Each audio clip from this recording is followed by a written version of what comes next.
the brain, again, the brain can make errors under times of stress.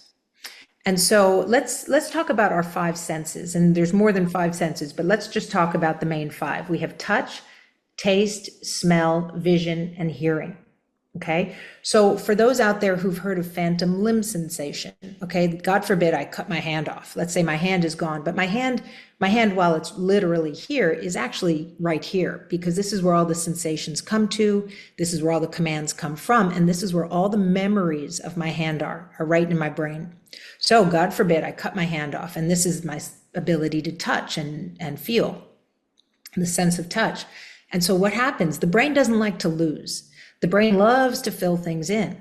And so when it senses that it's not perceiving the sensation of touch, the brain says, wait a minute, it has to be here. It's always been here. I better search for it. So the brain searches and searches and searches, and the brain gets really frustrated when it can't find what it's looking for. So it searches harder. And in that hard search, boom, it creates a sensation as if the hand were still there. So that's phantom limb sensation. Now let's go through the other four senses. Sense of smell. There are reports that when somebody loses their sense of smell, many doctors' offices are filled with people that come in and say, I have no sense of smell, but I'm getting these phantom smells. Oftentimes they are unwanted smells.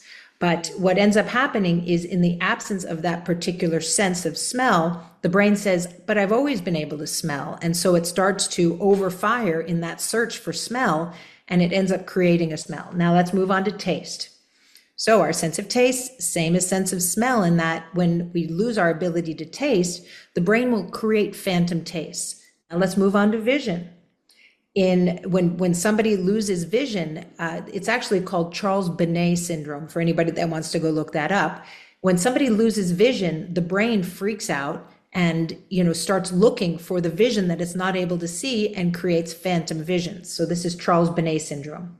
Visual snow has some similarities, but Charles Bonnet syndrome is more a direct, it seems, is a more direct occurrence that happens when the brain is not able to see in a way it used to.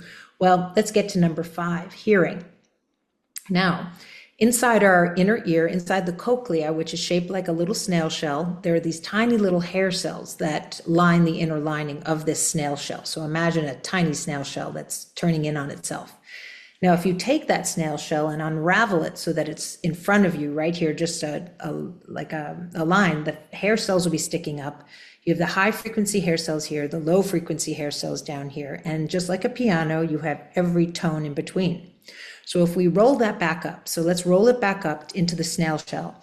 The mouth of the cochlea corresponds to the high frequency hair cells. The low frequency hair cells are deep, deep, deep inside, very well protected.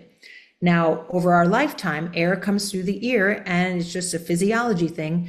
The highest frequency hair cells chafe off first. And so you could honestly say that everybody after a certain age, probably somewhere in your 20s or so, has hearing loss, because it's just the nature of time. So waves of air come in and start to chafe off the highest frequency hair cells first. Now the brain says, wait a minute, I used to be able to hear that frequency. Where is it? It has to be here. So what does the brain do? It searches and searches and searches, and it gets really frustrated because it can't find it. And in that search, the excitation of that search creates what we call tinnitus.